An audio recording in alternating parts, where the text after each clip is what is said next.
as if they all attended the same school of thought and studied under the same professor.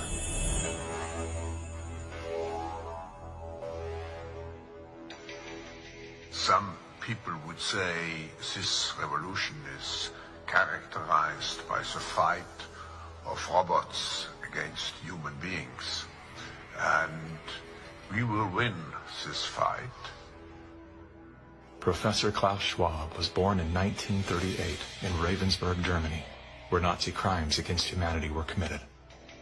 His father, Eugene Wilhelm Schwab, was the managing director of Escher Weiss Ravensburg, a company that used slave labor to manufacture weapons of war for the Third Reich. While Klaus's father was at the helm, the Nazi Party awarded Escher Weiss Ravensburg the title of National Socialist Model Company.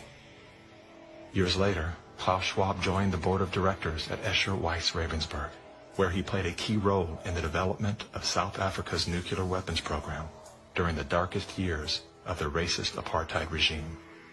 Today, Klaus Schwab is the founder and executive chairman of the World Economic Forum.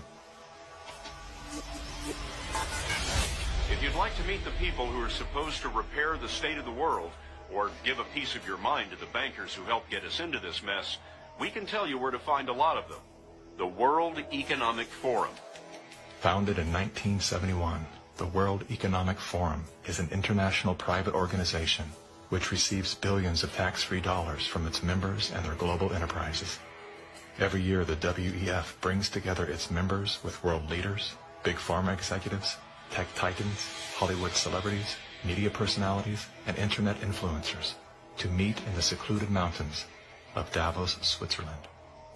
It is a tiny town folded into the Swiss Alps, a village where you could bump into Bill Clinton, Bill Gates, the head of Google, and the Queen of Jordan, all in one place. A lot of reporters cover the forum, but few get inside. It turns out there are two Davoses, one you see and one you don't. After hours, there are hundreds of private parties where deals are done. People who can't be seen together in public can meet here. Your Royal Highnesses, Excellencies, distinguished heads of state and government, the future is built by us, by a powerful community as you here in this room. Klaus Schwab, the founder of the WEF, is particularly upfront and even proud of his ability to shape and influence world politics. I created the community of global shapers as a means, as a force to shape our common future. And of course, their Global Young Leaders program is a grooming ground so that when they ultimately infiltrate cabinets, We penetrate the cabinets. they will likely tend to govern a certain way. Nobody will be safe if not everybody is vaccinated. The names and the countries he mentioned ended up being some of the most dystopian and authoritative during this pandemic. Names like Ms. Merkel, Vladimir Putin, and so on. Other names?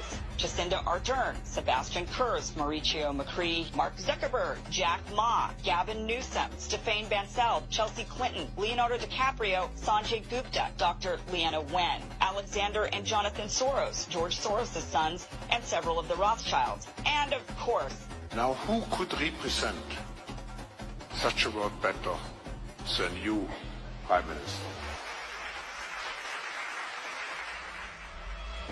In 2014, Klaus Schwab called for the Great Reset, We need a great reset. which he positioned as the solution to the world's most urgent issues. The dark reality of Schwab's agenda is detailed in his best-selling book, COVID-19, The Great Reset.